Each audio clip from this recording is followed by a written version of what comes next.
Join spiritual psychologist and India's #1 biofeedback practitioner, Ritu Malhotra, as she guides you through the paths of self-discovery and personal transformation so that you can live in alignment with your values and purpose.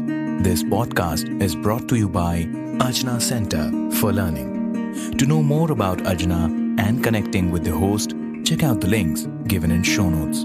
You are listening to the Cellular Alchemist podcast, and here's your host, Ritu Malhotra.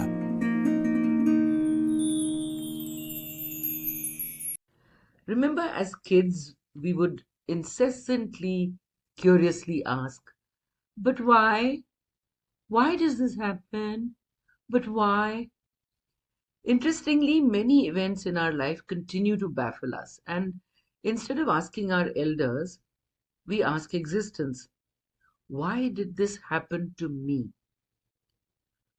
When I had the bike accident and broke many parts of my body, I asked, why me? When my first startup failed, my partner had fled and investors had given up. Why me was my question. When I thought I'd found my soulmate and my relationship broke. When I had a health crisis and I thought it was terminal. Why me? These are the instances that got me stuck in a black hole, enveloped in a cloud of why me. And I couldn't think beyond blame and embarrassment. So I sought my guru's advice.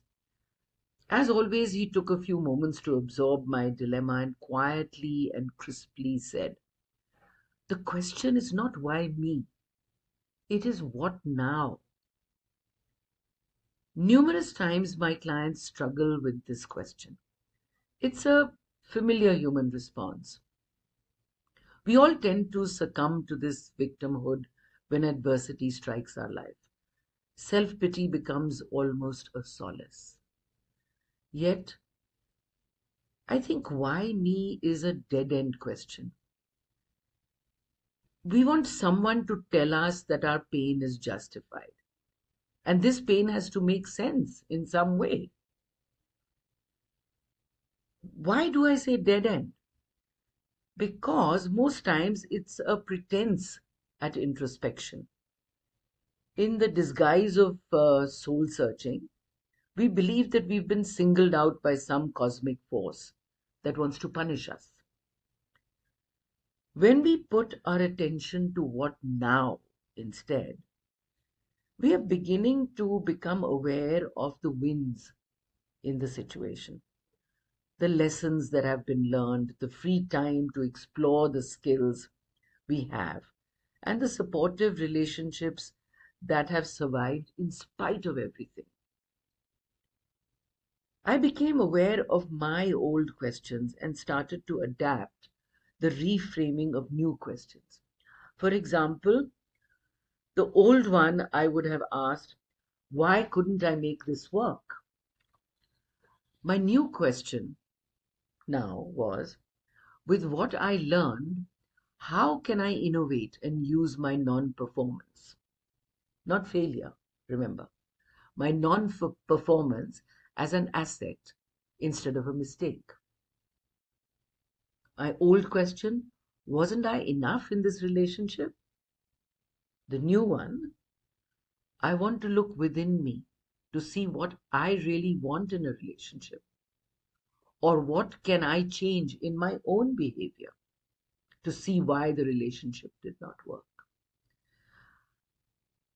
I understand if all this sounds too much like flipping a switch and starting self-therapy. I know it's not easy. Though there are a few things you can do for yourself that help a lot. First, acknowledge. Don't avoid or suppress it. Avoidance is never the answer, but neither is wallowing in your discomfort. Second, cut out the emotional stories that keep you locked in the same old, I'm so useless, I'll never be able to, etc., etc. Focus on what actually happened. Either you weren't prepared, or you needed to learn different aspects of the project, or about your own capacity, etc. That's what you needed to learn. This will break the emotional spiral and your focus will change. The third one, I think, is to focus on what now. That question is the real magic. It's not positive toxicity, like some people say. It actually works. It can't be rushed into either. It's a healing process like any other.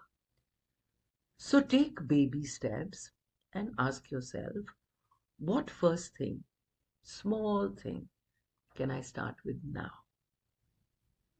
This builds momentum.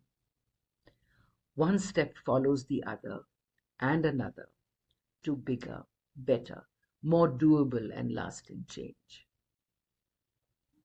So breathe easy, friends, and we'll meet soon again. That was this week's episode for the Cellular Alchemist podcast with spiritual psychologist Ritu Malhotra.